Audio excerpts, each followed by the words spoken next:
امام جعفر صادق علیہ السلام فرماتے ہیں صلہ رحمی کرنے سے انسان کو 5 فائدے حاصل ہوتے ہیں۔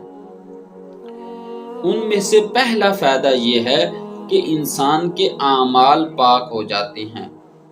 دوسرا فائدہ یہ ہے کہ انسان کے مال میں برکت ہوتی ہے، اور تیسرا فائدہ یہ ہے کہ انسان سے مصیبت دور ہو جاتی ہے، اور چوتھا فائدہ یہ ہے کہ انسان کا حساب آسان ہوتا ہے، اور پانچواں فائدہ یہ ہے کہ انسان کی عمر میں اضافہ ہوتا ہے۔ ایک شخص امام کی خدمت میں آتا ہے اور کہتا ہے کہ مولا، میرے رشتہ دار مجھ سے اچھا تعلق نہیں رکھتے، کیا میں بھی ان سے تعلق کو ختم کر دوں؟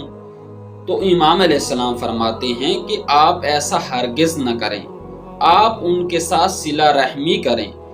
جب آپ ان کے ساتھ صلہ رحمی کریں گے تو ان کے اوپر یہ حجت قائم ہو جائے گی، اور اللہ قیامت کے دن آپ کو ان پر فضیلت دے گا۔